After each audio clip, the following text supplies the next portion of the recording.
Audio Jungle.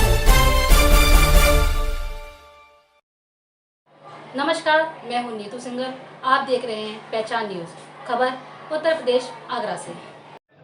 Agra में दिनांक 24 सितंबर 2023 दिन रविवार को प्रिल्यूड पब्लिक स्कूल दयालबाग के प्रांगण में उदयन केयर के आगरा अध्याय के तृतीय प्रेरण समारोह का आयोजन किया गया। आगरा में इस वर्ष 30 लड़कियां उदयन केयर के उदयन शालिनी फेलोशिप परिवार का हिस्सा बनी हैं। संस्था की ओर से प्रत्येक छात्रा को शैक्षिकी कार्यों हेतु 10,000 रुपये वार्षिक छात्रवृत्ति भी प्रदान की जा रही है, जो उनके बैंक खाते में स्थानांतरित कर दी जाएगी। इस अवसर पर दीप प्रज्वलन के बाद अतिथिगणों का प्रकृति की अमूल्य धरोहर नवाकुर प्रदान कर स्वागत किया गया। संस्था की संस्थापक प्रबंध ट्रस्टी डॉक्टर किरण मोदी ने गर्मजोशी के साथ उदयन केयर संस्था का सभी से परिचय कराया।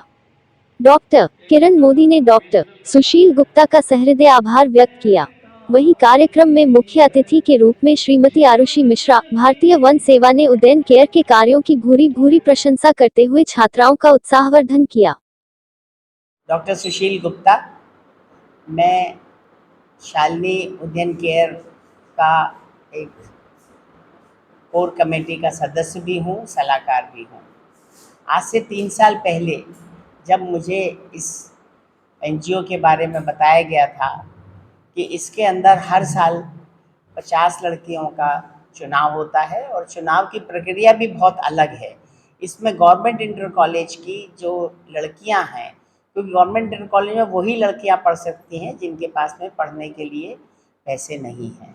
तो उन लड़कियों का पहले रिटन टेस्ट होता है, इंटरव्यू होता है और फिर घर में उनके मेंटर्स जाते हैं और उनका घर होम विजिट होता है। उसके बाद उनको चुना जाता है और फिर 5 साल तक उनको स्टाइपेंड भी दिया जाता है और उस स्टाइपेंड के साथ साथ उनके हर संडे को वर्कशॉप्स होती हैं और जो वर्कशॉप्स आगरे के जितने भी पीएचडी डॉक्टर्स, उनकी लेडीज़ जो रिटायर्ड बैंक से हैं, वो सब मेंटर्स करके वो हर साल 5-5 लड़कियों को एक तरह से गोद लेते हैं और हर संडे की उनकी क्लासेस लगती हैं। जैसा कि हम सब जानते हैं, अगर लड़कियां पढ़ नहीं पाती हैं, उनकी जल्दी छोटी उम्र में शादी हो जाती है, बच्चे हो जाते हैं, उनकी ज़िंदगी एक तरह से स्टॉल हो जाती है।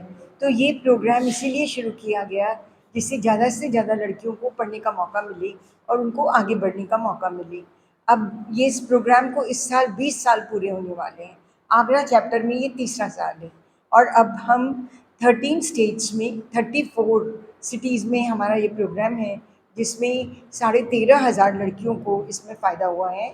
आगरा चैप्टर में अब हमारे पास अब 50 और 30 और 30 अब ये इतनी लड़कियां यहाँ पर हैं जिनको कि हर तरह से सुविधाएं दी जाएंगी। न केवल वे अपनी आगे पढ़ाई कर पाएंगे, हम लोगों ने एक चीज़ देखा, अगर बच्चे को सिर्फ धन से अगर आप मदद करेंगे तो उससे बहुत उस मदद का फ़ायदा नहीं होगा। उनको मेंटरिंग चाहिए, उनको अलग अलग तरह की जानकारी चाहिए, जिसके कारण हम लोगों ने वर्कशॉप्स का और मेंटरिंग का सिस्टम रखा है, जिससे कि बराबर उनका एक्सपोजर दुनिया में हर चीज़ के प्रति हो, चाहे वो सॉफ्ट स्किल्स हो, चाहे वो हार्ड स्किल्स हो, चाहे वो चाइल्ड राइट्स बेस्ड इश्यूज़ हो, चाहे वुमेन्स राइट्स बेस्ड इश्यूज़ हो। इन सारी चीज़ों पे हम लोग इन बच्चों से बात करते हैं, जिससे कि उनका मानसिक रूप से विस्तार उनके मानसिक रूप का हो पाए और वो समाज में एक्चुअल में वर्कफोर्स में ज्वाइन कर पाए। मेरा नाम आरुषि मिश्रा है। मैं इंडियन फॉरेस्ट सर्विस ऑफिसर हूँ 2020 बैच की। अभी मैं डायरेक्टर नेशनल चंबल सेंचुरी के तौर पे पोस्टेड हूँ आगरा में। तो ये एक बहुत अच्छा इवेंट था जो कि प्रिल्यूड पब्लिक स्कूल ने कराया है। सबसे महत्वपूर्ण बात है ये कि आज जो इंडक्शन सेरेमनी हुई है, ये इनकी 3rd इंडक्शन सेरेमनी है। इनके 77 बच्चों को, छोटी बच्चियों को इन्होंने गोद ले रखा है और आज 30 नई बच्चियां जो है जिनको गोद लेंगे। इसमें सबसे अच्छी बात जो है, ये स्कूल फाइनेंशियली भी और एजुकेशनली भी और सोशली तीनों तरीके से मदद करने की कोशिश करता है। तो जैसे उन बच्चियों को, इनका जो प्रोग्राम है, उनको शालिनी बनाने का कार्यक्रम है। शालिनी मतलब थोड़े पढ़े लिखे, डिग्निफाइड और अपने पैरों पे खड़ा होने वाले एक ऐसे व्यक्ति का निर्माण करने की कोशिश करेंगे जो अपने लिए खड़ा हो सके, समाज के लिए खड़ा हो सके और देश को आगे बढ़ाए।